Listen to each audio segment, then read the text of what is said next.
Good afternoon. I'm Chair of the Community Development Committee, Robert Lilligren. This is Monday, December 6th. Before I call this regularly scheduled Community Development Committee meeting to order, just a couple of things. We acknowledge that COVID-19 is still causing us to alter our usual procedures, and the Metropolitan Council Chair has determined it's not practical or prudent to conduct an in-person meeting at this time. So we'll participate by phone or other electronic means.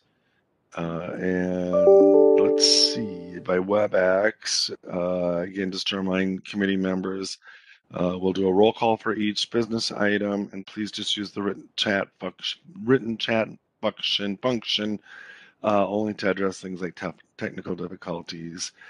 And this is so council members, staff, and any guests will know what we're saying and what we're communicating.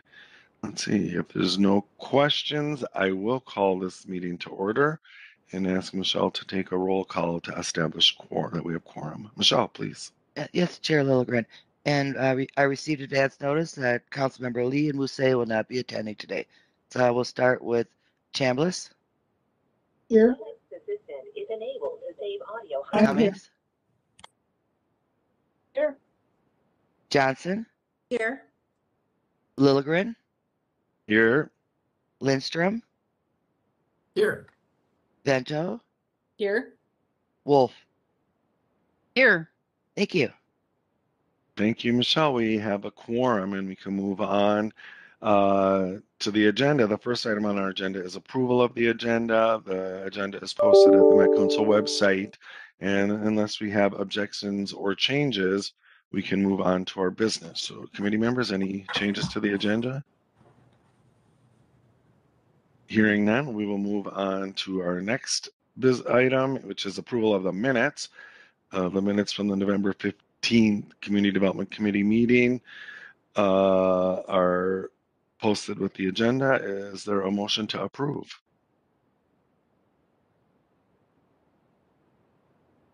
Vento moves approval. Wolf seconds. Thank you, council members. Discussions, additions, corrections? Hearing none, Michelle, please call the roll on the minutes. Yes, Chair Lilligren. Chambliss. Aye. Cummings. Aye. Aye. Johnson. Aye. Lilligren. Aye. Aye. Lindstrom.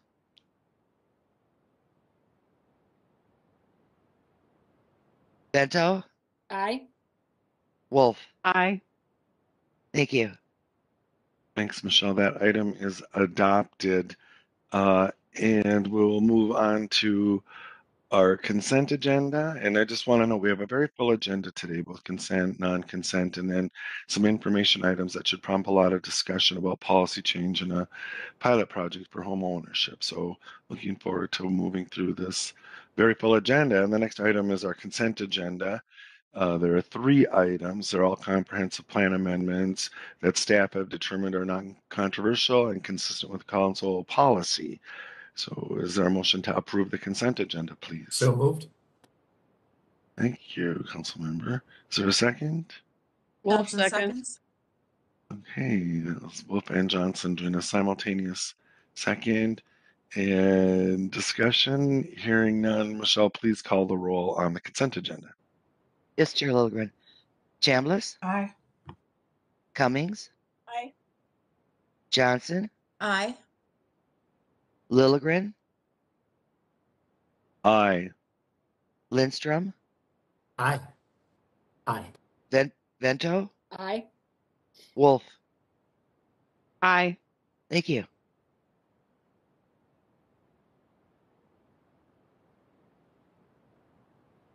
Excuse me, Robert, you might be muted. We cannot hear you. Thank you, Michelle. You think after all this time. We will move on to our non-consent business items. The first is 2021-340. It's a joint committee's item. It's a City of Shoreview 2040 Comprehensive Plan and Comprehensive Sewer Plan. And that will be presented today by Eric Wycheck. Mr. Wycheck, welcome. Thanks, Chair Lilligren. Can everybody hear me okay? Yes, we can.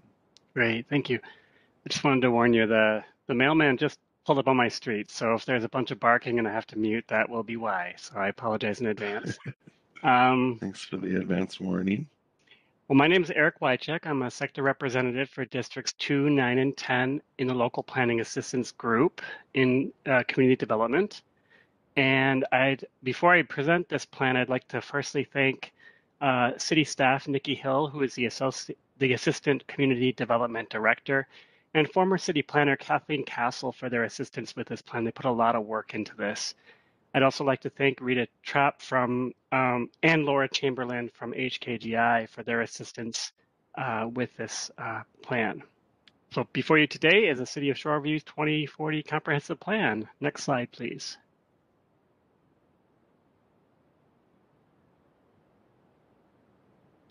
This map reflects Figure 1 in the staff report and identifies the location of regional system components in the City of Shoreview. There are 5 interceptors within the boundary of the city, and the plan accurately reflects I-35W and I-694, which are the metropolitan highways within the city boundaries. Regional park system components within Shoreview are Vadnais Snail Lake Regional Park, Highway 96, and Rice Creek North Regional Trails, and the Lexington Avenue Parkway Regional Trail Search Corridor. Next slide, please. Figure 2 from the staff report identifies the city as suburban, as a suburban community designation consistent with Thrive MSP 2040. Shoreview is located in the northern part of Ramsey County. It is surrounded by the communities of North Oaks, Vadnais Heights, Little Canada, Roseville, Arden Hills, Mounds View, Blaine, Circle Pines, and Lino Lakes. Next slide, please.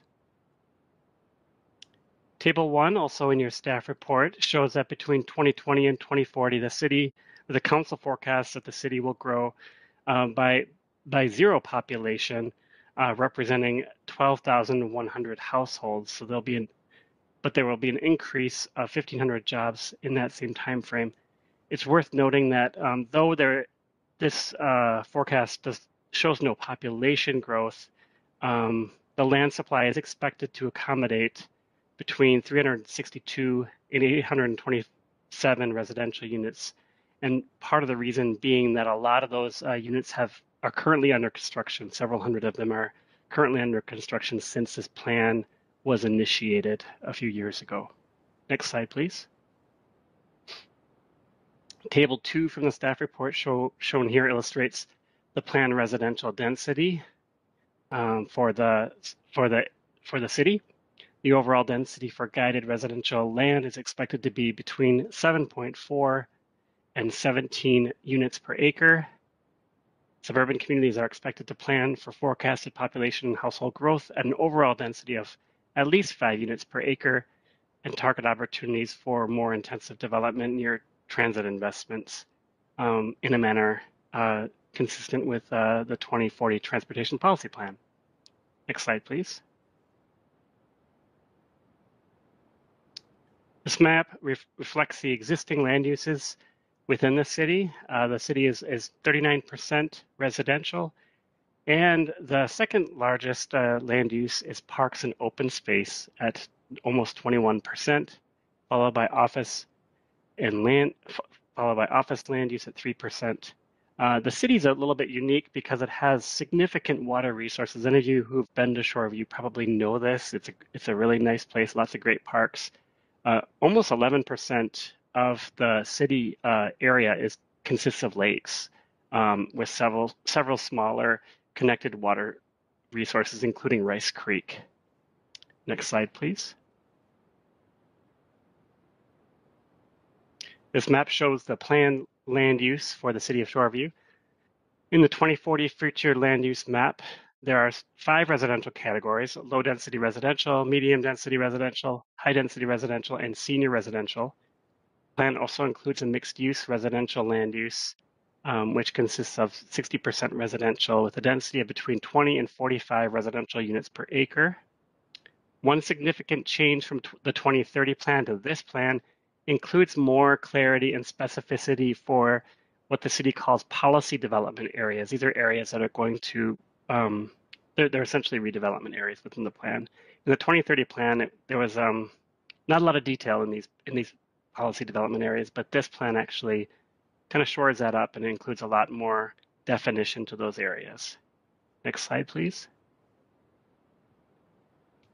So staff find that the plan conforms to regional system plans, is consistent with council policies, and is compatible with the plans of adjacent and affected jurisdictions.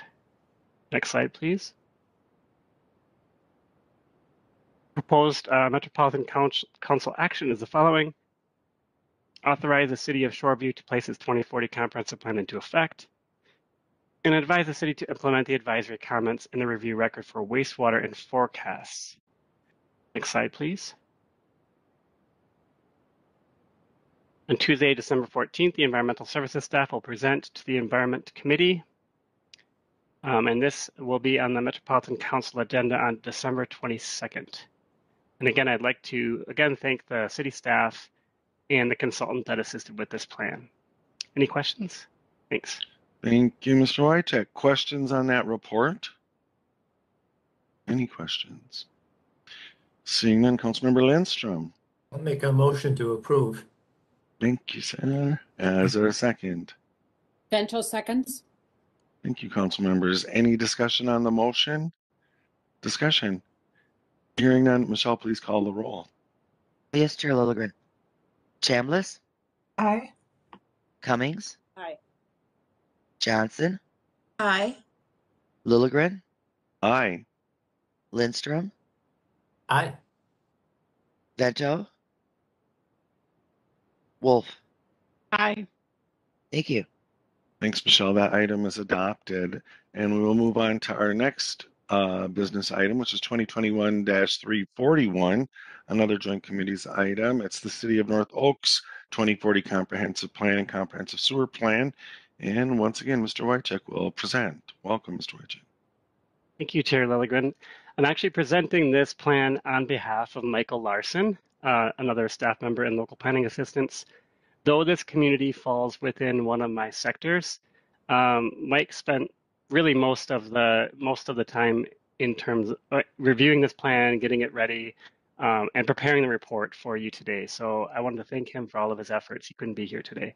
I also wanted to take an opportunity here to thank Kevin Kress, the city administrator for the City of North Oaks. And I'd also like to thank the former city manager, Mike Robertson, who was working for the city prior to Mr. Kress. They also put a lot of work into this plan, along with the same consultant from the last plan, HKGI. So big shout out to them as well. Next slide, please. This map reflects figure 1 in the staff report and identifies the location of regional systems within the City of North Oaks. Regional parks, there are no, Ramsey County would be the regional park implementing agency for the regional park system components in the City of North Oaks. However, there are no regional park system components in the city. The plan identifies I-35E, which is approximately 1 mile to the east of the city. It's not in the city, but it's the nearest interstate. The city has 2 interceptors that serve the southwest, the west, and the southeast, and east and north portions of the city. Essentially, you'll understand that from the next map. If you go to the next slide, please. So these areas in the kind of light peach color would be the emerging suburban community designation for the City of North Oaks, and those are the areas that are served by regional sewer. That central area, which is rural residential in nature, that area is on septic tanks and consists primarily of single-family residential homes. So I wanted to just emphasize here too that North Oaks is located in the northern part of Ramsey County. It's surrounded by White Bear Township, Vadnais Heights, and Shoreview. Originally, Thrive MSP 2040 had identified the city, the sewer portion of the city as suburban community designation. I'm just might have to mute my mic here in a second because I think I've got a delivery coming. The city has requested a change to emerging suburban edge.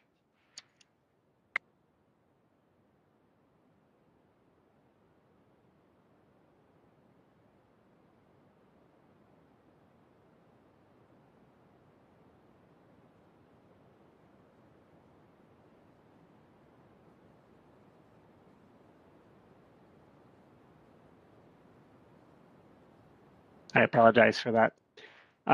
The Metropolitan Council agrees with the community designation change for the city, as it reflects the development pattern similar to what we see in Lino Lakes to the north. Next slide, please. Table 1, also in your staff report, shows that between 2020 and 2040, the council forecasts that the city will grow by 330 people, representing 180 households. There will be no increase in jobs in that same time frame. The city did propose a forecast change with higher numbers of households and population, and the community total and sewer service forecasts are more than previously forecasted. Council staff find the revised forecast reasonable. Next slide, please. Just wanted to have this table 2, which is also in your staff report, reflecting the Seward forecast, which is slightly different, obviously, from the full forecast of the city, served by the metro plant. So this shows that between 2020 and 2040, the council forecasts the city to grow by 396 people, representing 180 households. There will be no increase in jobs during that time period. Next slide, please. Table 2 is from the staff report shown here, illustrates the planned residential density in the emerging suburban edge areas of the city. So these are the Seward areas of the city. The overall density for guided residential is expected to be 3.3 units per acre. The East Oaks planned unit development really guides this portion of what's remaining to be developed within the city, but it provides limited flexibility to reallocate units among neighborhoods and convert commercial space in the mixed-use districts to residential uses.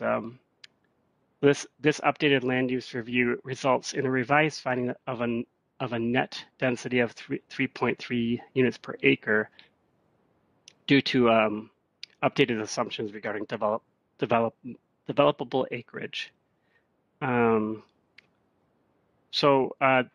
This does obviously meet the minimum for the emerging suburban edge community designation for the city of North Oaks. Next slide, please. This map reflects the existing land use for North Oaks. As shown in figure 3, the city is 8.6 square miles, 10% is undeveloped. Residential uses, primarily low-density residential, represent 46% of the land area. Approximately 41% of the city is park, recreational, and open space and open water. And the city has one 4.5 acre light industrial location, which is the maintenance center for the North Oaks Homeowners Association. There's a commercial node at the southwest corner of the city at Highway 96 and Hutchins Road. That is approximately 1% of the city's land area. Next slide, please. This map shows the planned land use for the city of North Oaks. That rural residential portion in the center represents the majority of the city. It includes areas protected from development through conservation easements. The guiding land use for this portion of the city carries forward that low-density residential and recreational open space designations from the 2030 plan. So not a lot of change there. That development pattern within the central part of the city is largely established. There are some additional development opportunities that remain, and they're reflected in that revised forecast. The emerging suburban edge area, in other words, the kind of outlying areas, the development status is identified on map 12 or figure 5 in the staff report, and includes areas guided for low density residential, both Seward and non-Seward, mixed residential and mixed use. Table 3 identifies the guiding land uses and development status for the Seward portion of the East Oaks planned unit development, which is the guiding document that really establishes the development pattern for the entire city and the legal requirements for development. Next slide, please. Staff find that the plan conforms to regional system plans, is consistent with council policies with the proposed changes to forecasted community designation, and is compatible with the plans of adjacent and affected jurisdictions. Next slide, please. Council staff propose the following proposed actions be adopted. Authorize the City of North Oaks to place its 2040 comprehensive plan into effect. Revise the community designation for the suburban portion of the city to emerging suburban edge. Revise the city's forecast upward as shown in Table 1 and Table 2 of the attached review record. And revise the city's affordable housing need allocation from for 2021 to 2030 to 68 units. Next slide, please. Council staff propose the following proposed actions be adopted. Advise the city to correct the affordable housing need allocation in the final plan that is adopted by the city. Incorporate the revised local water management plan into the final plan that is adopted by the city. And as part of the plan submittal, provide the council with a date that the watershed approved the local water management plan and the date the city adopted the final local water management plan. And finally, advise the city that the plan is inconsistent with council housing policy for land use, for land supply, and therefore the city will be unable to enroll in Livable Communities Act programs, and that the council staff are available to discuss potential changes to guiding land use and density changes needed to address council housing policy inconsistencies. Next slide, please. On Tuesday, December 14th, the Environmental Services staff will present to the Environment Committee, and this item will be on the Metropolitan Council agenda on December 22nd. And I'd be happy to take any questions on this one. Thank you. Thank you, Mr. Wycheck. Questions on that report? Any questions? Hearing none, Mr. Wycheck has proposed a series of actions related to approving the 2040 Comprehensive Plan for North Oaks. Council Member Lindstrom. I'm happy to make that motion. Thank you. Is there a second? Wolf seconds. Johnson. Thank you, council members. The motion has been made and seconded. Any discussion on the motion? Any discussion? Hearing none, Michelle, please call the roll. Yes, Chair Lilligren. Chambliss, Aye. Cummings, Aye. Johnson, Aye. Lilligren, Aye. Lindstrom, Aye. Bento, Aye. Wolf. Aye. Thank you. Thanks, Michelle. That motion is adopted, and we will move on to our next business item, which is 2021-342. It's a same week item. It's the Minnesota River Greenway Regional Trail for the Fort Snelling State Park segment. It's a master plan amendment that comes to us from Dakota County, and Colin Kelly is here to present. Mr. Kelly, welcome. Thank you. Good afternoon, Chair Lilligren and council members. Can you hear me all right? Yes, we can. Thanks. Great. I am Colin Kelly, planning analyst, and I'm here to present the Minnesota River Greenway Regional Trail Master Plan Amendment on behalf of Dakota County. My colleague, Chi Yang, who helped to develop the business item and this presentation, is not available this afternoon, so I will be presenting the slideshow in full today. This minor administrative plan amendment focuses on the Fort Snelling segment of the regional trail and brings planning and technical work conducted by Dakota County over the last several years into the council's official record. Next slide, please. This 3.7-mile segment of the Minnesota River Greenway is located near the center of the regional park system in the northwestern part of the city of Eagan. The figure on the left and in the center are figures 1 and 2 in the staff report. The majority of this segment is within Fort Snelling State Park and will connect to existing Minnesota River Greenway segments at the Nichols Trailhead to the south and the Lone Oak Road Trailhead to the north. The figure on the right is figure 3 in the staff report. Council staff found that the trail alignment depicted in the 2021 Environmental Assessment Worksheet, or EAW, for this trail segment varied enough from the alignment depicted in the 2012 Council adopted plan to necessitate a minor plan amendment to update the Council's records. Importantly, over 3 miles of this trail segment is proposed to travel through Fort Snelling State Park. Again, on the east side of the Minnesota River. As a result, council staff sought documentation of the cooperative use agreement between Dakota County and the Minnesota Department of Natural Resources, or DNR, that would allow for the regional trail segment to travel through state property. Next slide, please. Dakota County completed the majority of its engagement with key stakeholders and the community during the 2012 regional trail planning process, which informed the initial trail alignment. From the 2012 planning process to the 2021 EAW and this master plan amendment, Dakota County has worked with a number of partners, including the U.S. Army Corps of Engineers, U.S. Fish and Wildlife Service, the Minnesota DNR, local watershed districts, the City of Eagan, and others. This plan amendment builds off of the solid foundation of the 2012 trail plan and brings the 2014 feasibility study, 2017 Cultural Resources Interpretive Plan, and especially the 2021 EAW into the Council's document of record. For the updated alignment, Dakota County conducted additional engagement with key agencies and reached out to the community specifically about the Fort Snelling Trail segment. Both partners and the public showed support for the new trail alignment that makes key trail connections, improves the safety of bicyclists and pedestrians, provides opportunities for wildlife observation, and minimizes environmental impacts. Next slide, please. 2 out of the 3 items listed under the development concept here are considered complete and are currently open to the public. The third is the focus of this plan amendment. Improvement to the Nichols Trailhead, just off of and below Cedar Avenue, were completed in 2019 and 2020. This trailhead currently connects trail users to the Greenway's Black Dog segment to the south.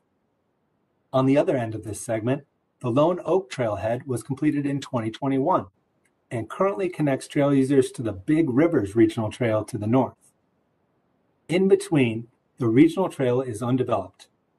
Currently, bicyclists and pedestrians must travel along the southbound shoulder of Highway 13, which has a speed limit of 55 miles an hour, to connect to existing regional trail segments. The new trail alignment helps mitigate some of the issues identified in the 2012 trail plan and the other studies referenced.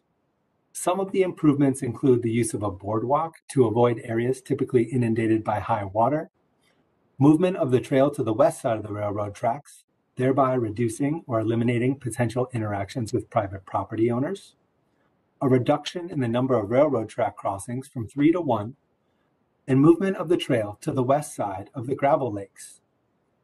As mentioned previously, council staff requested documentation of use agreements between Dakota County and the Minnesota DNR to allow for the future regional trail segment to travel through state property. The county has acknowledged having that and other agreements in place, and other needed agreements are in the process of being finalized. Next slide, please. The total estimated acquisition and development cost for the regional trail segment is $6 million. Further, the total annual operating and maintenance costs, or O&M budget, is about $4,000 per mile. Multiply that by 3.7 miles, and we're looking at an approximate O&M cost of about $15,000 per year for this regional trail segment, with fog sealing anticipated to occur in years 7 and 14. I should note that approval of this master plan amendment does not commit the council to any funding at this time. Next slide, please. The Minnesota River Greenway Regional Trail Master Plan Amendment is consistent with the requirements of the 2040 Regional Parks Policy Plan, Planning Strategy 1, Master Plan requirements, and other council policies, such as those in Thrive MSP 2040. Next slide, please. The proposed action before you then is that the Metropolitan Council 1. Approve Dakota County's Minnesota River Greenway Regional Trail Master Plan Amendment for the Fort Snelling State Park segment, and 2. Require Dakota County to send preliminary plans to the Metropolitan Council's Environmental Services Interceptor Engineering Assistant Manager prior to initiating any new development of the Regional Trail Corridor. I should note that the Metropolitan Parks and Open Space Commission voted unanimously to approve the proposed action at its meeting last Thursday, December 2nd. And with that, I will stand for any comments or questions you may have. Thank you. Thank you, Mr. Kelly. Any questions on that report? Any questions? Seeing none, staff has proposed actions to approve Dakota County's master plan, park plan amendment. Is there a motion? Mr. Chair, Yeah, Councilmember Bento Bento. moves approval. Thank you. Is there a second? Cummings seconds. Thank you, Councilmember. Any discussion on the motion? Discussion. Hearing none, Michelle, please call the roll. Yes, Chair Lilligren. Chambliss, Aye. Cummings, Aye. Johnson, Aye. Lilligren, Aye. Lindstrom, Aye. Bento, Aye. Wolf. Aye. Thank you. Thanks, Michelle. That carries. Councilmember Bento. Thank you, Mr. Chair. I should have mentioned this before you asked for the motion, but as the council liaison to MPOSC, I just want to commend both our staff as well as the Dakota County staff for great work on this project. It's really impressive. And I know that Councilmember Wolf represents a portion of Dakota County, and I just want to do a shout out to Dakota County. They have done extraordinary work in their parks, and I'm just really always very impressed by what they present to us. So thank you very much. Thanks, Councilmember. Anything else before we move on? In the agenda, we'll move on to our final business item for tonight. It's 2021-349 and another same week item. This is Extend Planning Assistant Grant Agreements. And Mr. Johnson, Sam Johnson, is here to present. Welcome, Mr. Johnson. Thank you so much, Chair Lilligren. Members of the CDC, my name is Sam Johnson. I am a Senior Grant Administrator for the Met Council here, and I'm in charge of the Planning Assistance grants. Now, the action that I'm putting forward for you to consider is to have Council staff execute a 6-month grant agreement extension for the Planning Assistant Grant Program. We have 10 grantees with incomplete 2040 comprehensive plans. The extension will allow these communities whose grant agreements are set to expire at the end of this year, December 31st, 2021. They are working in good faith to respond to required council processes related to the completion of their plans. And these extensions will provide an opportunity for our local planning assistance sector representatives to reassert a timeline with the grantees for completion of the outstanding work in their plans. Next slide, please. So just to give a brief overview, the Planning Assistant Grant Program is authorized by state statute, and it has recommends that council establish a planning assistance fund to assist communities with demonstrated need and lack of available financial resources. Just a little bit of history. In 2016, council established criteria to assist cities that are experiencing first a higher level of growth than the median for the metro area, but also having a smaller net tax capacity per capita. Next slide, please. So the council holds funds, and they set it aside to mature every 10 years at an amount that they project will pay for half of planning costs for these cities. The total funding amount for this past round was $1.9 million. And it translated to not about exactly 70 grants that were at the levels of 10,000 and 32,000 for cities of various sizes, and then 64,000 for consortiums of townships and smaller cities. Now, to give you an update on the program, it has already paid out half of the grant to all of these communities at the halfway point of the work completed, which was back in 2018. And the final half of the grant will be paid out to the grantee once they have adopted their council authorized plan. Now, when working with these cities on their comprehensive plans in 2018, council staff recognized that there was a need to extend grant agreements. And so they came before the council and received authorization to administratively review grant progress and execute extensions as necessary. As a result, 37 communities received extensions and have been working with council staff to address findings of incompleteness in their plans so that they can resubmit a complete plan for review and authorization by the council. Now, earlier this year, council staff reviewed progress of these grantees and decided we needed to execute a second round of extensions due to expire at the end of the year here, December 31st. So 15 grantees now have received a second extension, and 5 has subsequently submitted plans that have been approved and are well on their way.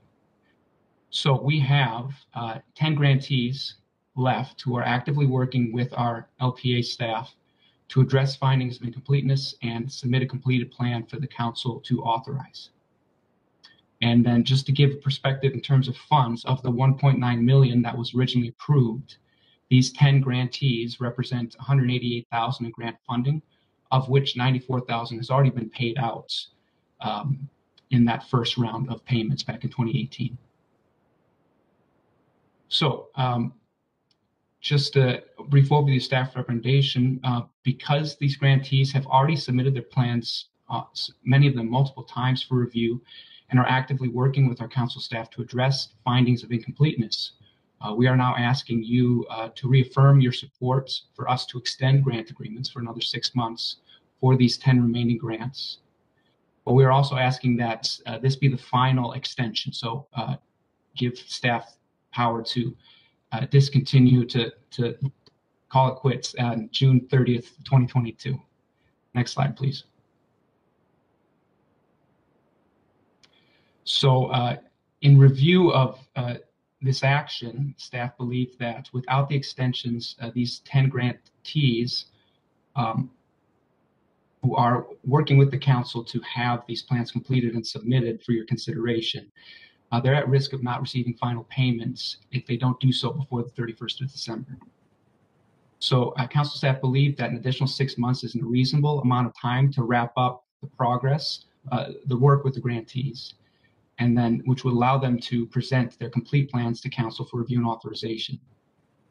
And then if grantees have not completed their work by June 30th of 2022, staff would have recourse to hold final grant disbursement for the grantees, or even ask that the grantees pay back grant funds that have already been reimbursed. Next slide, please. So the proposed action is that the Metropolitan Council extend planning assistant grant agreements until June 30th, 2022 for grantees with incomplete 2040 comprehensive plans. And with that, any questions? Thank you, Mr. Johnson, for the report and for your work on this. Any questions on that report? Chair, if I may? Yeah, please, Councilmember Chambliss.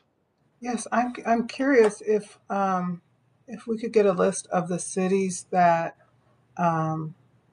have applied successfully through the council and have active plans with us. I think that would be helpful. Wonderful. And just to clarify, are you wanting all the cities that received grants or just the ones that are remaining that still need to complete their work? All the cities that have received grants. Can do. Thank you, Councilmember. Any further discussion on Mr. Johnson's report? Further discussion?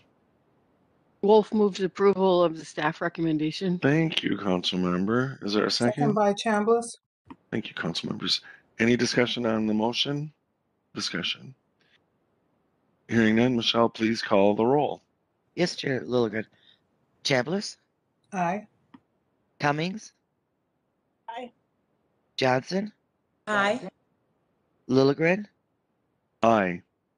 Lindstrom? Aye. Bento? Aye. Wolf? Aye. Thank you. Thanks, Michelle. That item is adopted. And with that, we've dispensed with the business portion of our agenda. We'll move on to the information items. The first is the Livable Communities Demonstration Account Policy Expansion.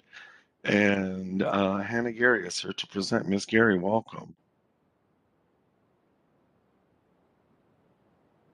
Thank you. Can everyone hear me okay? Yes, we can. So Stephen Klimek and I are going to be co-presenting today. So I'm Hannah Gary. I'm a senior planner with the Livable Communities Act.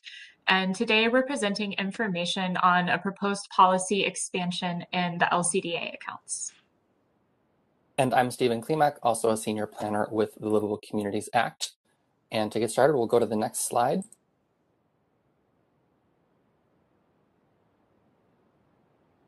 Today, Hannah and I are going to share an outline of the proposed policy grant program expansion, its purpose and structure, and how we plan to evaluate success. After that, there are several discussion questions to collect committee members' input and feedback on the expansion's goals and scoring criteria, how we should evaluate it, your recommendations for outreach, and any other issues staff should be considering. So first, I'm going to provide some background, and then I'll hand it off to Hannah, who will provide more details on the proposal. Next slide, please. The Transit-Oriented Development, or TOD, zoning implementation grants officially became a subset of the TOD pre-development program in 2014. And this was done to reflect that a future development project would not be associated with the grant project or the grant proposal. TOD zoning awards were given under the general TOD pre-development program in 2012 and 2013. But since 2014, since we've been tracking them individually, we've awarded 5 TOD zoning awards or policy project awards, with the last one awarded in 2018. And we have not received any zoning implementation applications since 2018. And as LCA staff have engaged with our applicants and their partners, and as we have considered more ways to support the pre-development needs of our communities while furthering LCA goals, we realized that the TOD zoning program was not frequently utilized, and it holds a lot of untapped potential that was being limited by its narrow focus. And as a result, staff have been considering how to support other types of development influencing policies with the use of our pre-development program funds. So over the past year, we've vetted this idea of an expanded policy program with stakeholders and found sufficient enough interest to design an expansion for council consideration in 2020. Next slide. So the current TOD zoning policy grant program has a couple of specific goals: influence TOD patterns in a way that support council TOD goals, and support TOD zoning policies that further TOD goals beyond individual TOD projects. And our premise for the expanded policy program is to expand these goals and focus on influencing development patterns in ways that support both LCDA and TOD goals, and support a range of local policies that can further LCDA and TOD goals beyond individual LCA-funded projects. So a TOD zoning implementation grant under the expanded program would still be an eligible project within this proposed policy program, but the expanded framework would really enable LCA participating communities to address other development-related issues within policy, and we'll expand on what some of those will be in a minute. But just staying high level on the next slide,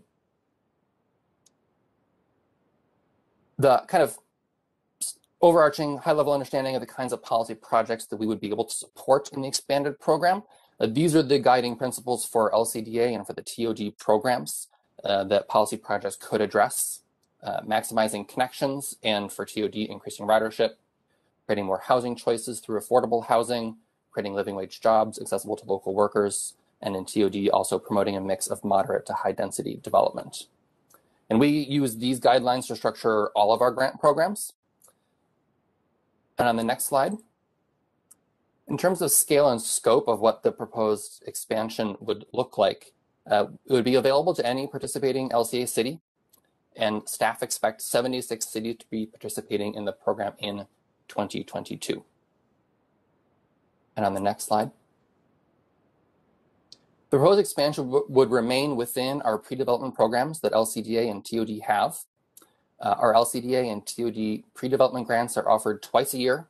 Staff is suggesting that the policy program expansion would initially be offered in the second round of our pre-development in 2022, before being offered in both rounds of pre-development in 2023. And this would provide more opportunity to further develop the application and really focus on outreach in 2022. So with that, I'm going to hand it off to Hannah, who's going to share more details on the design of the program, including the kinds of policies we'd expect, how we'd score, and how we might administer it. Thanks, Stephen. If we could go on to the next slide. So the proposed expansion would support locally adopted policies that meet the LCDA program goals that Stephen has just described. More specifically, we would be looking for policies that support affordable housing, living wage jobs, environmental sustainability, increased density, improved connections, and equitable development. And even though a policy may not focus directly on equitable development, all policy proposals would need to discuss how the policy would support achieving more equitable outcomes through development.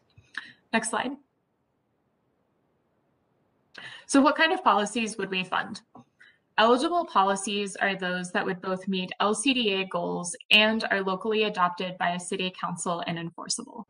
The policy should address one or more of the LCA outcomes that we've described earlier, with an emphasis on how the policy will be supporting achieving more equitable development outcomes. An important focus of the policy expansion is the impact of the policy on physical development in the city. The LCA program is centered on physical development, and this policy expansion is continuing that. Policies that don't have an impact on physical development in the city would not be eligible for funding. Staff are planning to include a question in the application about how the policy will have an impact on physical development in the city. The next slide. So applications are going to be scored using a very similar scoring structure to the existing TOD zoning scoring, which is following a what, how, and who framework. And you can find a more detailed breakdown of the proposed scoring criteria in your staff report. And the what criteria, which looks at the outcomes of the proposed policy, will be assessing how well the application meets LCA goals that are associated with the physical development in a city, as well as the extent to which the policy will support achieving more equitable development outcomes. Next slide. Here we have the how and the who categories. The how criteria evaluate the process through which the policy will be developed. So we'll be looking at how well the applicant is describing who benefits from the policy and how their understanding of who benefits is informing the equitable development strategies that are part of the proposed policy. In this category, we're also looking at how well the applicant is including a variety of stakeholders in their policy development. And the who criteria addresses the capacity of the project team and how well the project team represents those who are most impacted by identified inequities. Again, these criteria are very similar to the existing scoring that we have in place for the TOD zoning program, as well as the LCDA and pre-development programs. We're going to be continuing to refine these criteria based on your feedback today and plan to present finalized versions in February. Next slide, please. During some initial outreach, we heard that having example policies would be important for potential applicants.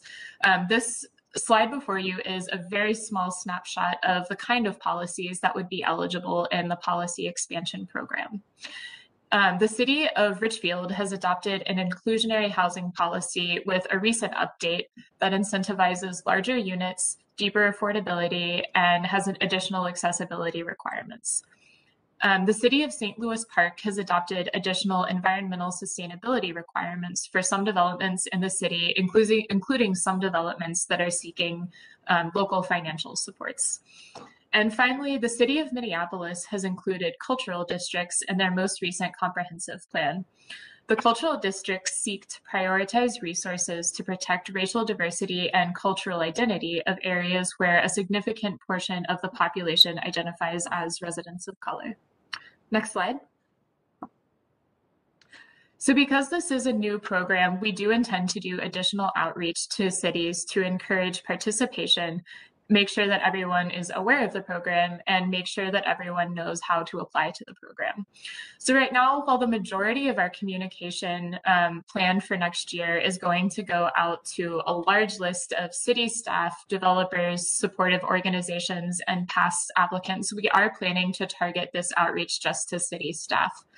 We also plan to send communications to the League of Minnesota Cities and to Metro Cities. We'll initially be sending out information about the program in January and February, which is when we send initial announcements about all of our programs, and plan to hold a webinar that's specific just to the policy expansion in April.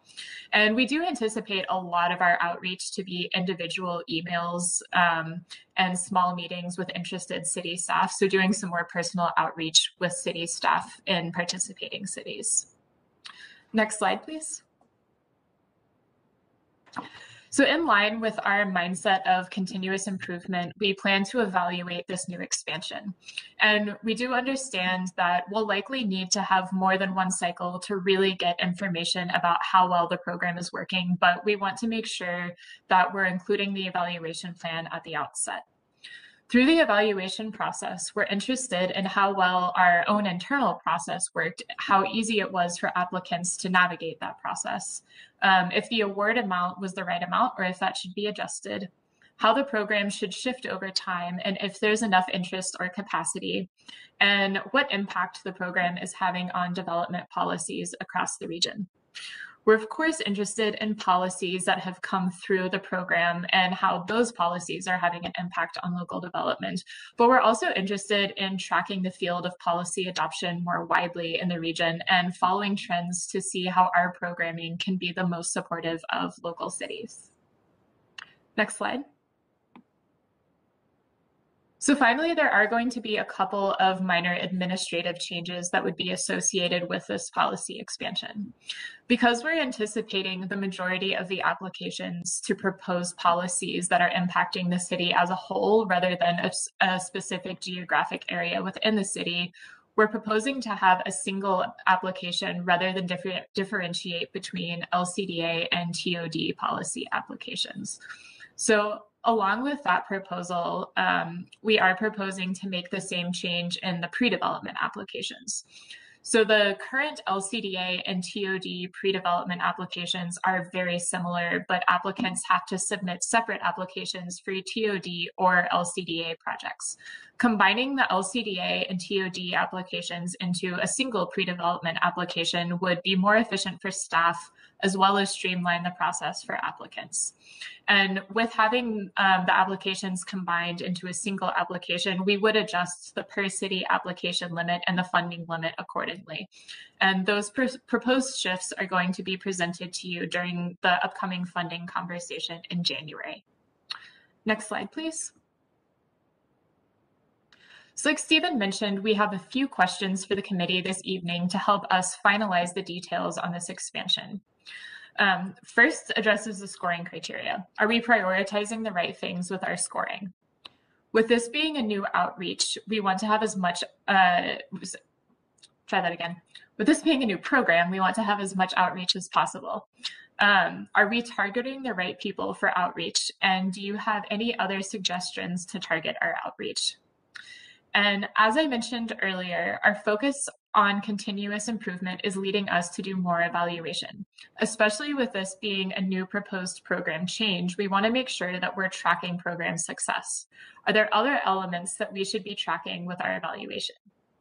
Finally, is there anything else that we should be considering that we haven't thought of yet?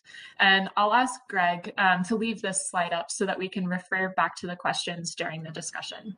And that's the end of the content that we're presenting. And so we would love to turn it over to the committee for some discussion. Thank you, Ms. Gary. Mr. Klemek, thanks for your presentation and for your work on this. And committee members, this is what they are asking of us. You see the questions on the slide, so have at it. And I can't necessarily see all. Councilmember Johnson, were you requesting the floor? Councilmember Lindstrom. Sure. Thanks, Mr. Chair. Is it accurate to summarize what you just said? The way I understand it is if a city passes certain policies, be it like a green building policy or an inclusionary housing policy or the city of Minneapolis policy on cultural districts, things of that nature, then they would score better on these TOD LCDA grants. Is that a simple explanation of what we're talking about this afternoon? Thank you, Chair, Councilmember Lindstrom. That's a great question. So what we're talking about now is funding for creating those policies, but further on down the line, cities who do have those policies in place, at least with our current scoring, do achieve more points in the pre-development and development applications. So cities who have policies that help to further LCA goals would be awarded more points in additional LCA applications. Okay, thanks. So we want to encourage the creation of these policies because they meet with the council goals in general. Yes, exactly. And the LCDA goals. Thank you. Further questions or discussion, responses to the questions that staff's put before us? Mr. Chair, Councilmember Wolf has a question. Please, thank you, Councilmember. So I'm trying to understand, kind of like Councilmember Lindstrom is trying to figure out where we're going with this. Is this instead of the site sort of pre-development grants, or is this in addition to the existing site pre-development grants that we have available? Thank you, Chair, Councilmember Wolf. That's a good clarifying question. So this would be in addition to the pre-development that we offer. So right now we have the TOD zoning program that's offered in addition to TOD pre-development. And this would just be expanding TOD zoning to support additional policies. And then we would also have the same site-specific pre-development program that we have currently.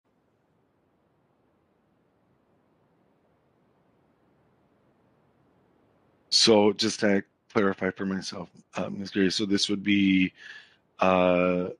resources to support a broader array of housing policies that align with our goals, with our goals, correct? So rather than just zoning. Yes, exactly. And it would be expanded beyond just housing. There would be additional areas that applicants could apply for policy support. Well, Councilmember Lindstrom, did you have another question? Well, I was just going to suggest one area where you might find a lot of alignment is in the Green Step Cities program that already has best practices around green building policies and a lot of the things that you have been talking about. I guess the question I have is what other things? I think those three that you listed were just examples. Are there other things that might qualify for this? Other types of policies, city policies? Thank you, Chair, Councilmember Lindstrom. There certainly would be other kinds of policies. I think broadly we're looking at those areas that achieve LCA goals. So affordable housing, increased density and intensity, environmental sustainability, living wage jobs.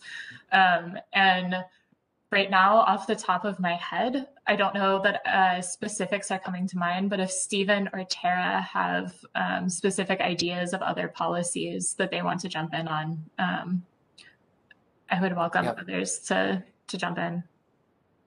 So Chair, Councilmember Lindstrom, this also it came out of, I think, evaluating all of our programs, but also some pre-development applications in the site-specific pre-development program that we received that we're trying to target place-based geographic policies like anti-displacement or gentrification mitigation that can be project-specific, but also could have much larger impact at a larger scale, either a neighborhood, a TOD station area, or an entire city. So it worked within that current structure, but we were trying to adapt the structure to fit kind of other scenarios like this.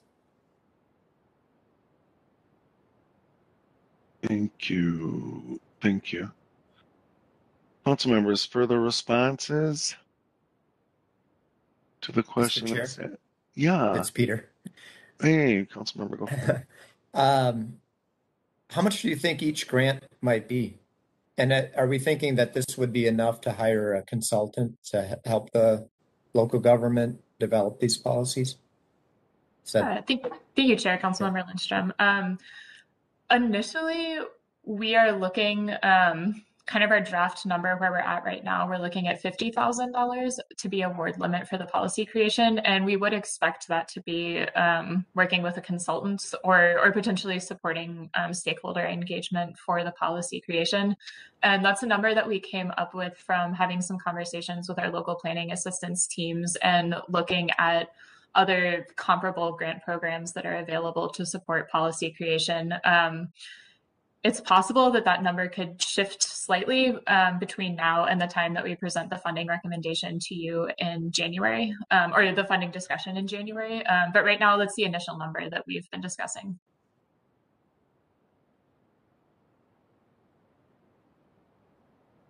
Thank you. Councilmember Cummings. Thank you, Mr. Chair.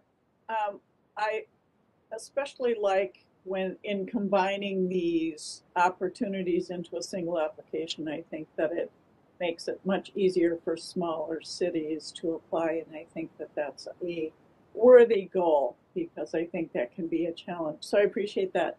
And I would encourage you to please keep all council members in the loop on how this works and the development and so forth, because I can hear cities already asking questions and clarifications and so forth.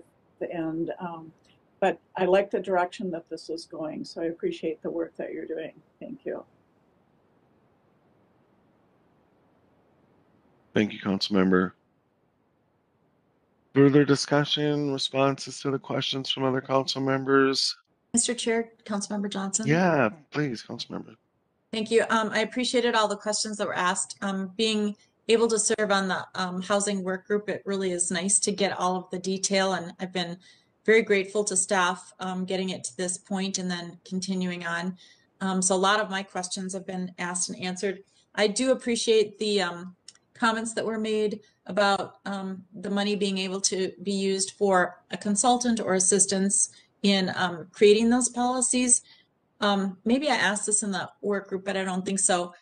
Is there, I don't want to say an approved list, but is there a list for the smaller communities or known consultants that really work in this space, and especially consultants who are, communities of color that, or other expertise that they bring that is getting to the goals that we're trying to accomplish by the time they do bring in a development plan?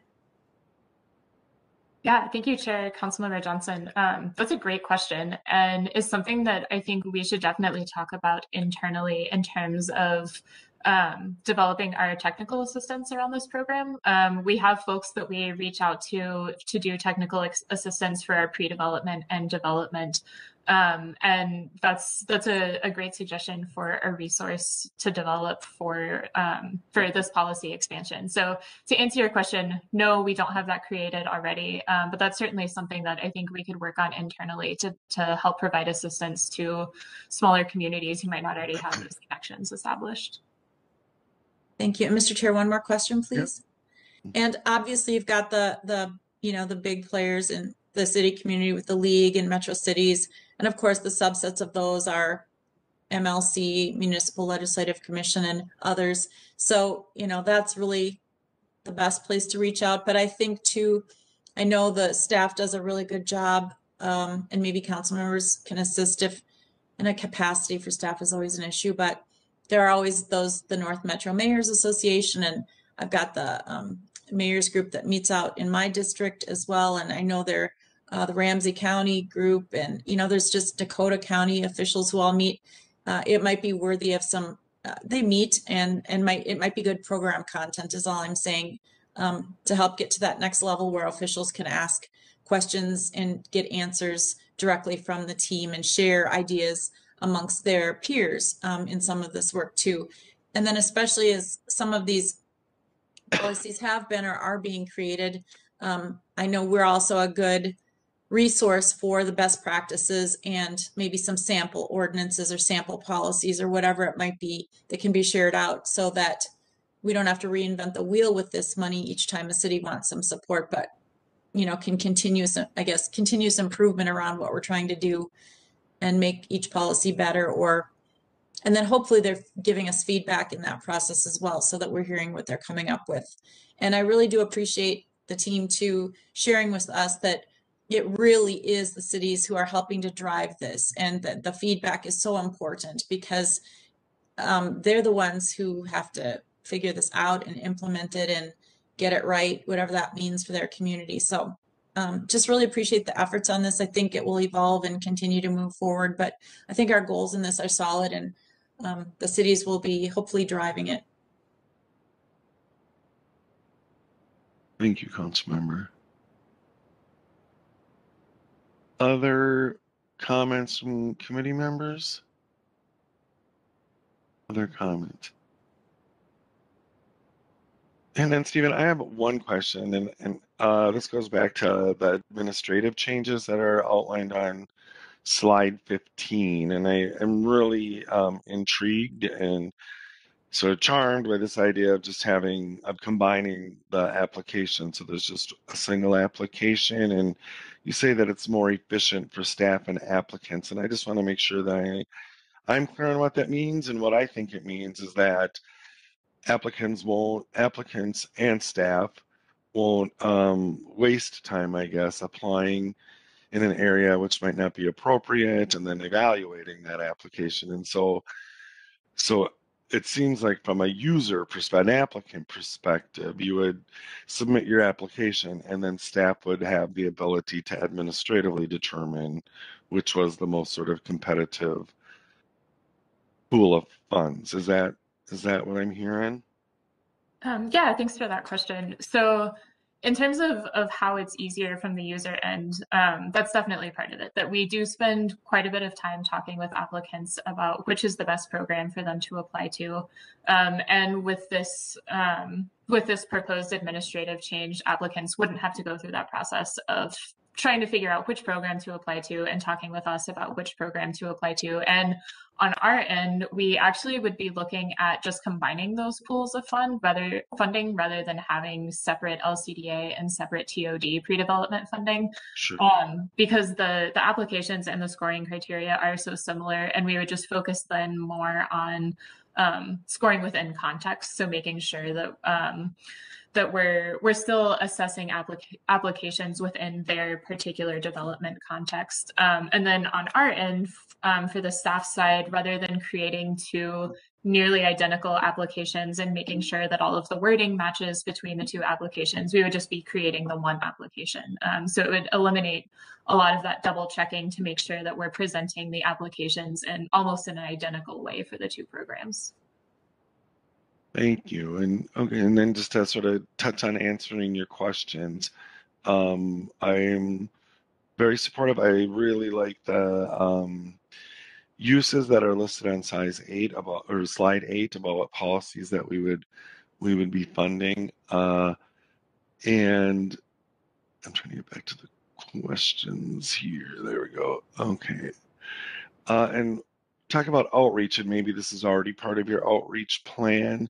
But one of the things I'm really interested in, and I've said this before, but it's these sort of hyper-local sort of efforts that are going on, and just trying to think of how to do outreach that's distributed broadly through the metro area. And it seems to me that business associations and chambers would be good places, where maybe even in the less densely populated parts of the metro, but where like-minded people, business-minded people, entrepreneurial people who may be interested in applying would be coming together. So it seems like business associations and chambers would be good outreach areas.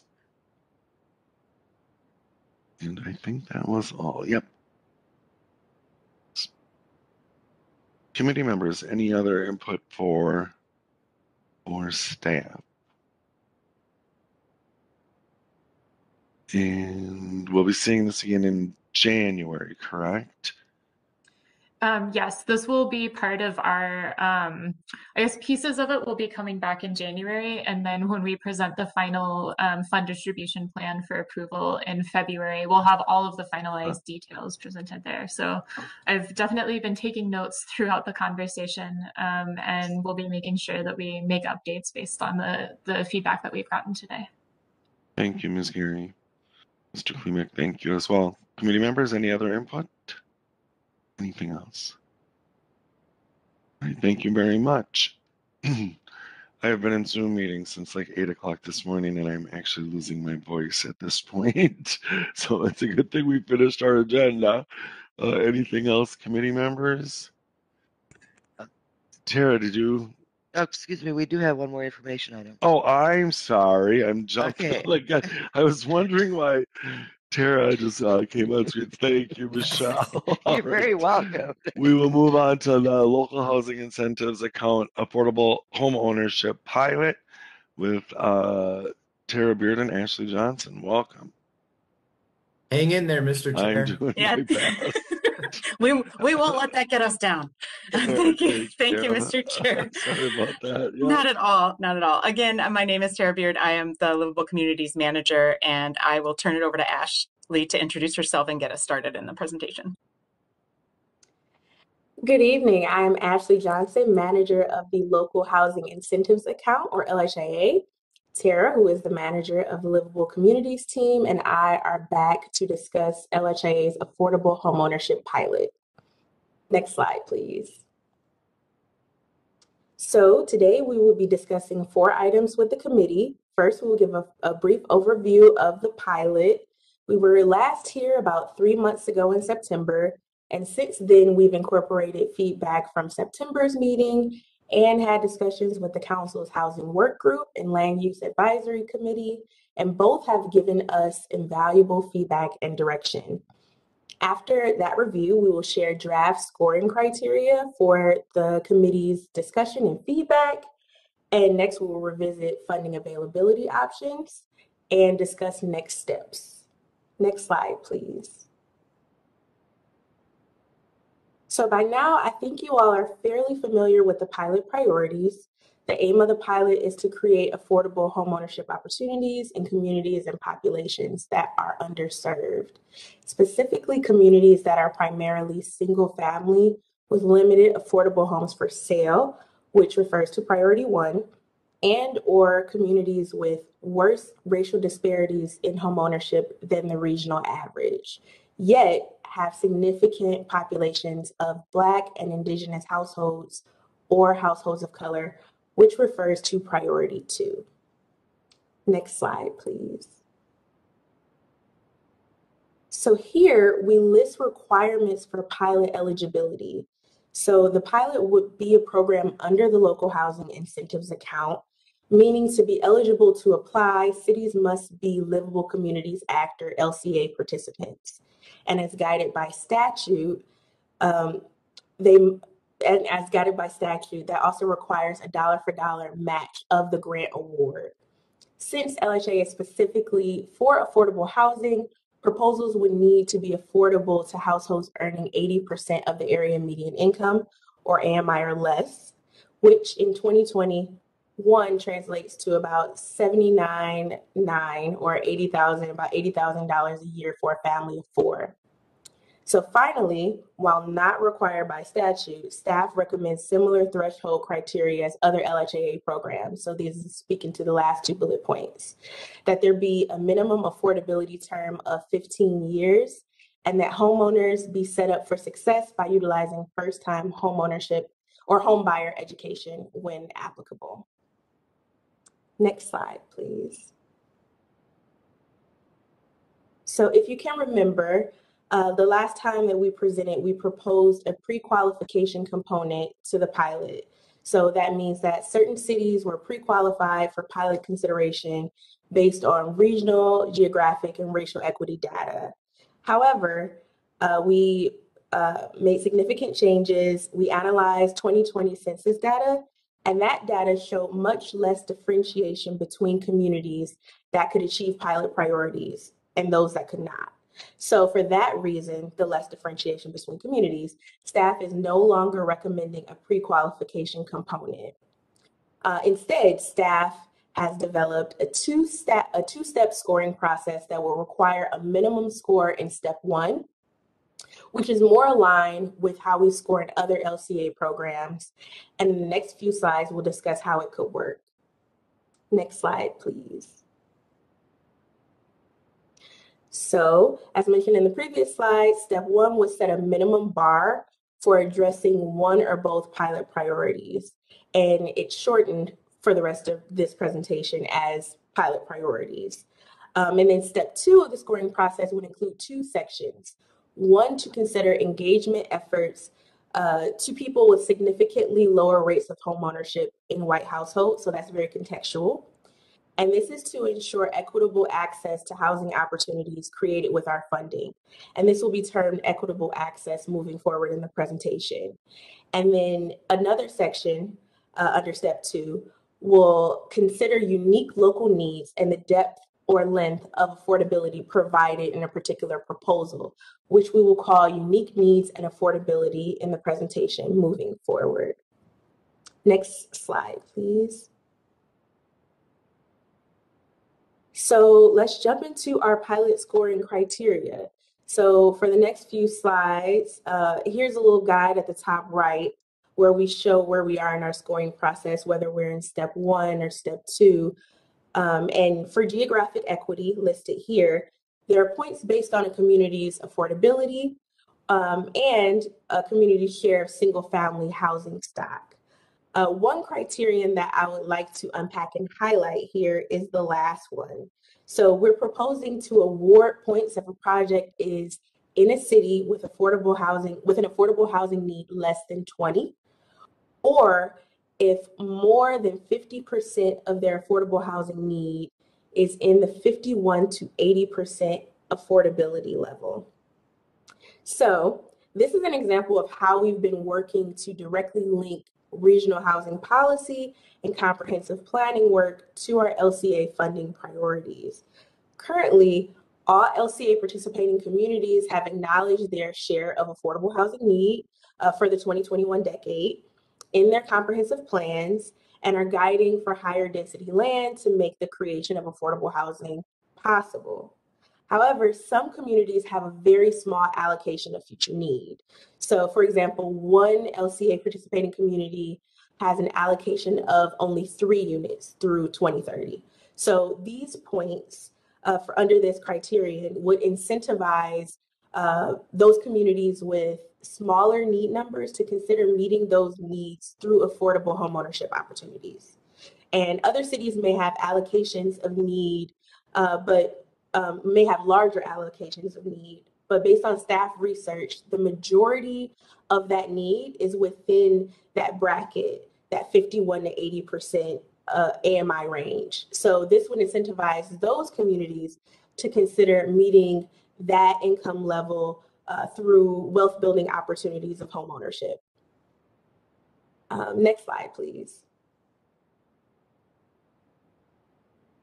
So for the racial equity priority, we are continuing to prioritize communities with the highest racial disparities in homeownership. And despite significant shares of Black, Indigenous, and other residents of color, more points would be available for citywide data to that effect to focus on the opportunity to achieve regional outcomes. But if a city doesn't meet that criteria broadly, they can still achieve some points for trying to address racial inequities in their own local context. Next slide, please. So to sum up step one of pilot priorities, there are 17 total points available for this step, kind of our minimum for this minimum bar component. And applicants would need to achieve a minimum of 5 of the 17 points to sufficiently, what we would consider sufficiently address the pilot priorities. And those 5 points could come from either geographic choice or racial equity priorities, but we do want to set a minimum bar to ensure the purpose of the program is being met. And here is where I will pass it over to Tara to discuss step 2 of the scoring process, where we discuss equitable access, unique needs, and affordability. Next slide, please. Perfect. Thanks so much, Ashley.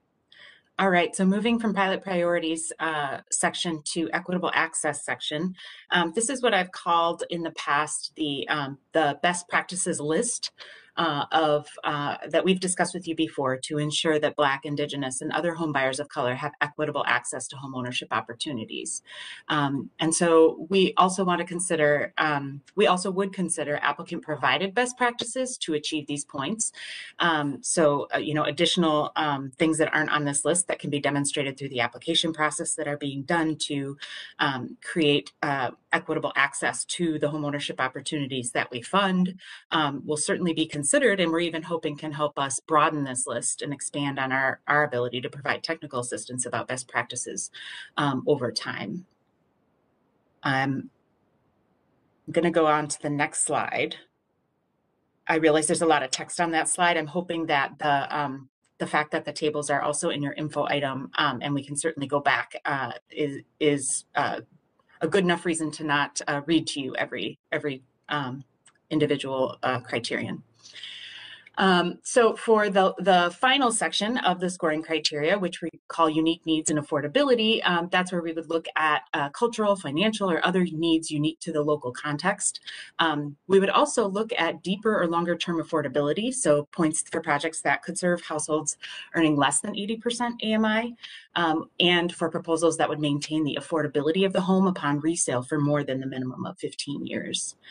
Finally, as required by statute, we would give a point to communities that are net receivers, is one way to say it, of fiscal disparities funding, but more specifically, cities that have a contribution net tax capacity that exceeds their distribution net tax capacity by more than $200 per household. And that, again, is explicitly stated in the statute.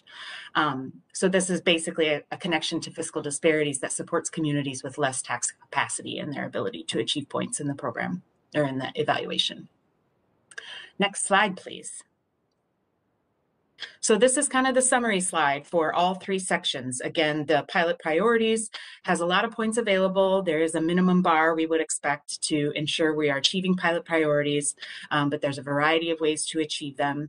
Equitable access would be 11 points, and unique needs and affordability would be 10 points, for a total of 38 points for consideration and discussion today. If those, you know, the way that those point numbers relate to each other feels right. We do have a slew of questions at the end, but I have a couple other slides about, I have one more slide about funding, but I think I should stop here before I talk about funding availability and open it up for discussion, if that's okay with you, Chair, on what we've presented so far. Thank you, Ms. Beard. Ms. Johnson. Questions from committee members? Councilmember Wolf. Thank you, Mr. Chair. So it looks like the scoring for the Part 1 evaluation is pretty much, you could score all of that right now and give us a list of what cities or census tracts would make the cut, because it's all based on things that are already existing in those cities. Do you have that list? We do have, you know, analysis using our equity considerations data and the since September, the updated 2020 census data. And that analysis is what showed us that, you know, unlike when we talked to you in September, most cities can achieve some sort of priority that we've discussed around geographic equity or racial equity. The extent to which they do is still, you know, something to consider. So you find in the geographic choice points, there are more points available for a city with an average sales price that's affordable to an 80% AMI household, fewer points available to a community that has an average sale price that's higher than 60% AMI. So there's still built into the criteria some kind of differentiation between communities that have more or less opportunity to address the pilot priorities. But again, there are the other points in the other two sections that provide different types of opportunities to achieve those points. Right, but you have to get a certain number of points to be able to get to the next stretch. And it looks like we would already know, if I had the scoring, you know, I had the data for each of those things for each of the cities, we could have a spreadsheet that would say these cities would make at least 10 points or whatever the minimum is, and would be available to or eligible to apply for the other part, where these communities would not. Mr. Chair, Councilmember Wolf, I think that's true for some of the criteria. I think that our intention is even though we make sure there's a minimum of 5 points available, cities could score anywhere up to the 17 points, and whatever they score will carry forward. So, you know, we could certainly kind of share that most cities have, you know, a kind of data-defined reason to be able to pass this 5-point threshold. Not all of them do, or some of them have something like the project is in a census tract with, for example, average with higher racial disparities in homeownership than the regional average, but that's only 5 points. So while that is still something that addresses the pilot priority, it's to a lesser extent or to less of a regional extent. And so those are the types of projects that would have to show they're also achieving 2-3 points from some other category. So it's a little bit also about kind of the score soup that can, you know, some communities will right off the bat could achieve a 5 just based on the data of their city. That's still going to show a lot more of that differentiation than we showed before. But this allows us to say every community is able to apply, and there are a couple different ways you can achieve this step 1 scoring. It doesn't have to be you're on this list because you just meet this criteria. I don't know if that helps. It still doesn't really answer the question.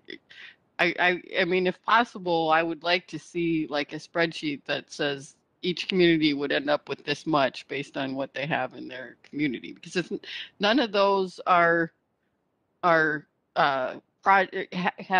anything other than what is already existing in the community as scoring basis. Mr. Chair, Councilmember Wolf, that's helpful clarification. Thanks. So I think we definitely don't intend to not share that data. I think one of our issues is that the data that we use is not static. And so that list of cities has to be, you know, based on data at a certain point in time that we can't then change mid-cycle because sale price averages have changed, for example, in our source of sales price data. So I think that, you know, if perhaps what you're getting at is, would we just sort of share upfront kind of where are the cities and or census tracts that could achieve step 1? We can absolutely provide that. That's not an issue at all. We can absolutely kind of share the math. We're very hesitant to share the math until we know that that's the criterion that you all are planning to adopt. And we do want to acknowledge that the math needs to be updated with data in a transparent and open way. But yeah, absolutely. We can kind of play that out. Some of the, yeah, absolutely. Thank you. Thank you, Councilmember. Further questions at this point, committee members? Other questions? Hearing none, Ms. Beard, Ms. Johnson, please continue. All right, excuse me, Greg, if you could bring us back to that slide. Thank you. So just one slide on funding considerations, because I don't really have more to bring before you than we talked about in September. We have been thinking more and more about kind of what a reasonable average award consideration would be and how many awards we think is a reasonable goal for the pilot year. We've, you know, after a discussion within ourselves and with others and kind of watching increasing home values, I think we want to think about an average award per unit that's a little higher than we originally were thinking in September, from $100,000 to $150,000 per unit. Again, a core piece of this program is to provide affordable homeownership opportunities where there are very few. And so part of why pulling this program into a Met Council operated program allows us to look beyond certain cost containment considerations that are required through the Super RFP in Minnesota Housing. So I do think we should think about the pilot and awards with a slightly more generous average potential award. I still think around 10 to 20 homes feels kind of like from the interest we've garnered and the folks we've talked to and the scale of work that's being done in this domain. I feel like 10 to 20 homes is still kind of right. And so that recommended funding amount for 2022 for the pilot remains in that $1 to $2 million. The source is still something that we don't have information for you. The 3 options for sources are the same, either the base funding for LHIA, interest earnings, or that the Livable Communities Act accounts earned that can be reprogrammed into the accounts, or special initiative funding that the council considers. We will have more information about how much is available out of those 3 pots when we return in January. But I will say that we tend to award around 800,000, 500,000 to $1 million in single family awards through the Super RFP. So that sort of around $1 million mark is not unreasonable to think of as a sustainable amount to make available for this pilot if it's successful and we decide to continue it, even if there aren't huge increases in other types of asks or sources of funding for the pilot. So that was mainly what I wanted to share with this slide. Next slide, please, Greg. So I stopped earlier on the scoring criteria to accurately reflect the goals of the pilot. I didn't, so I want to keep that open as well for further comment on those scoring criteria. And I think we can put off that reactions to the funding availability recommendation unless folks have some questions about why we're kind of estimating the average award or the number of awards for the pilot year the way that we are. Thank you. Responses to the questions or discussion. Councilmember Wolf. Thank you, Mr. Chair. So if I remember correctly, it's there's a local match. Was it a 1-to-1 match for the local match, or what was it? 1-to-1. So you're looking at then $300,000 per unit, which is a lot of money. A really lot of money for each unit, and I have some concerns about that. I mean, you could buy a lot of the houses in my neighborhood for $300,000 and really not have to pay a mortgage at all at that point. I mean, that's if you're looking at buying everybody $400,000 or $500,000 houses, that to me that's a really bad use of program funds.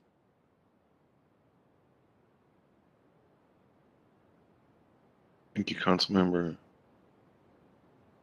Tara, Ashley, any response or just want to keep moving? Sure. No, Mr. Chair, Councilmember Wolf, I think that's definitely fair. And I think it's important to remember that y'all will absolutely still have the final recommendation say in what we fund and award. You know, we definitely have brought up the local match requirement with all of the cities we've reached out to about that. And they have, you know, we know it continues to be a source of concern, inability to apply for the funds. We try to be as flexible as we can within the limits of the statutory language.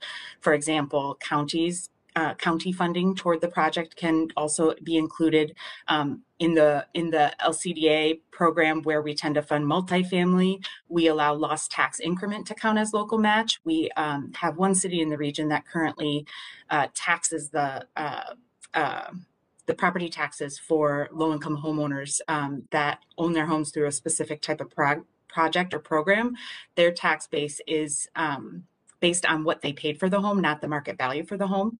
And so we've been talking in our outreach with communities about that possibility as a source for match funds. So we're trying to address what you're exactly right about, which is that it is a lot of money. And I don't know that we will see applications for that much. I think that we want to, I think what we really want to do is keep our minds open for saying, cost containment is really important, and providing affordable homeownership opportunities where none are currently available because of price points is an issue as well. And so if there is a part of the region where land costs or construction costs continuing to be what they are, that even a modest home is over $400,000 to build new, if we could, subsidize that to a significant degree to a low-income household, again, all the particulars would still need to be considered and would be up to you all for final recommendations, but we want to be as flexible as possible while we see what the interest is. And this is not just new construction, it can also be existing homes. Okay. Mr. Chair, Councilmember, yes. Oh, and through the chair. Thank you. Yeah, Ms. Johnson, please. I just wanted to add to that some grounding around what awards are looking like now. So existing LHAA awards range between about $50,000 to maybe $70,000 a unit.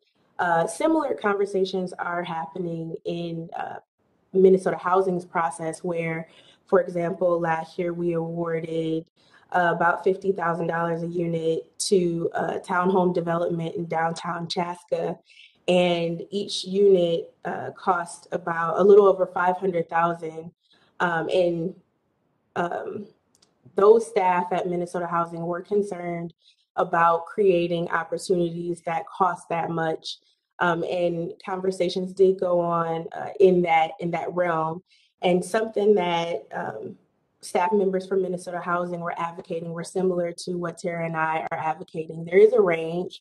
Some developers or development teams are able to develop at that $50,000, $60,000, $70,000 a unit. But in areas, for example, like downtown Chaska, staff of Minnesota Housing were just saying, let's take a chance on this because this is an area to provide some affordable housing opportunities. So I think that was 3 units, for example, but not every application was like that. So I definitely want to second Tara on how she shared that there's a range and we may not get applications at that price point, but just to ground us in what applications are looking like now. Thank you.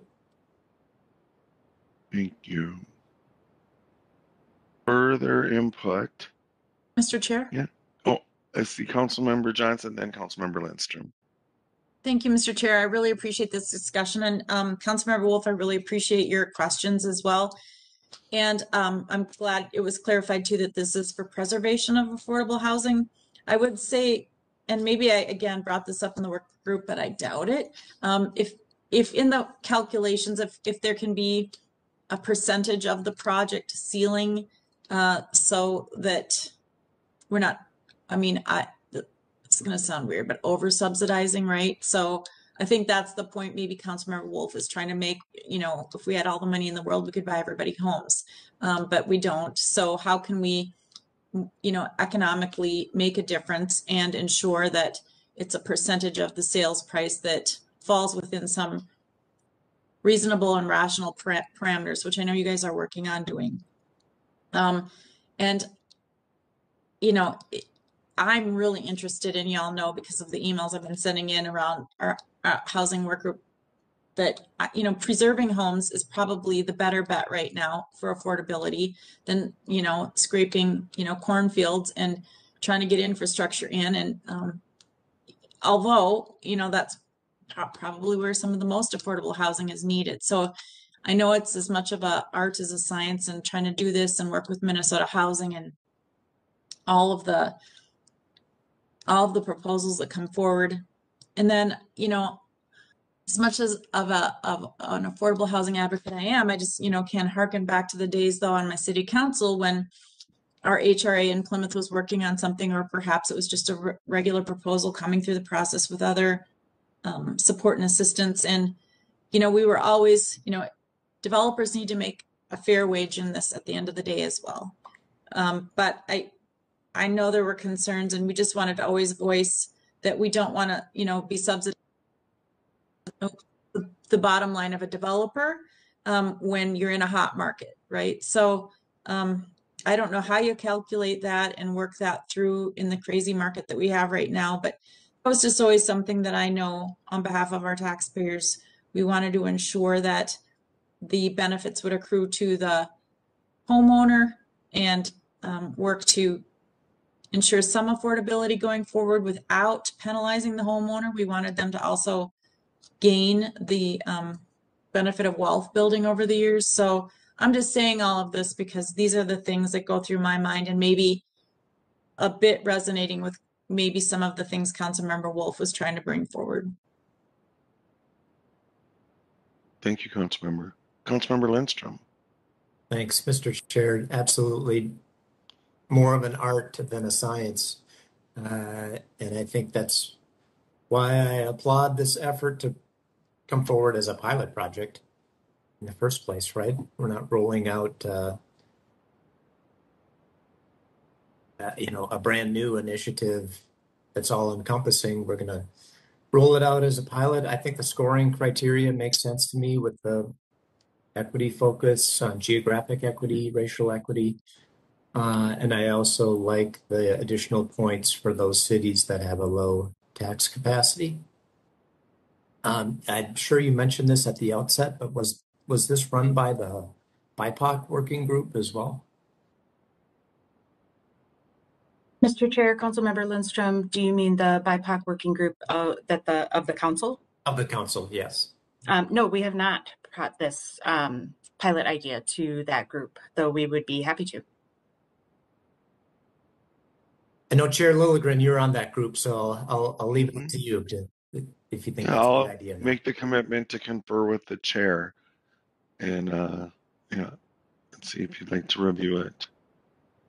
Thank you. Yeah, no, thank you. Yeah, Councilmember Wolf. Thank you, Mr. Chair. I just wanted to provide some other feedback. Personally, I prefer the sort of programs that are available to everybody, like the first-time home buyer money that the counties and state are providing. I'm concerned about the fairness of something where, you know, a few people basically win the lottery getting these homes and only a few people can get them. And as far as the percentage of the purchase price, like Councilmember Johnson was saying, I would hope that the way the scores, I can't say that I fully understand your scoring system. I mean, I read it, but not fully understanding the how it all works together. That ones that are doing their best to stretch affordability as much as possible get more points. You know, I mean, I'd rather see a row of townhomes become a part of a land trust than a $600,000 house. You know because it provides affordable. If we're gonna basically have a lottery of people getting to have these homes, I would like to have it be as cost affordable as possible rather than a couple of doozies.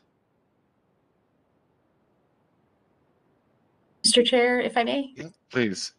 Thank you so much, Councilmember Wolf. Yeah, I think that, I just want to offer that our approach here has been that the kind of stretch the affordable housing subsidy dollar approach, especially in homeownership, has led to the very sort of disparities in access to homeownership that we see today. And so we don't necessarily think we have all the answers, but we are trying something different to see what the appetite and potential is to make affordable homeownership opportunities available in parts of the region that don't have any, yet they still have plenty of workers in that community that earn lower wages, or families that want to live in that community and are currently priced out. So I think that your points are very well taken. There is absolutely no intention to, provide for example, $300,000 subsidy to a homeowner that can sell in a couple years and just walk away with all that equity and it went away forever.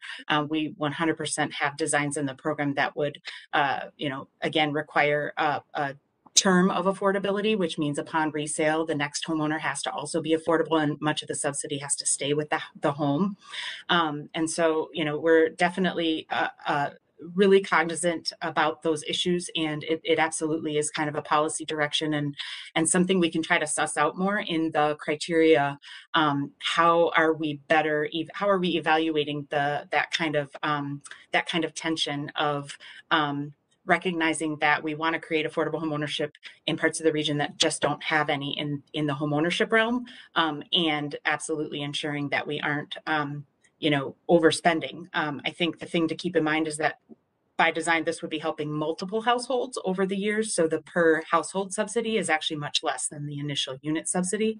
And I think we would definitely, but I think we can look more at how we can address those concerns. And so I really do appreciate the feedback. Thank you. Further feedback for staff, excuse me, on this presentation? Any further feedback? Hearing none. Tara, Ashley, any final words for us? Nope. All right.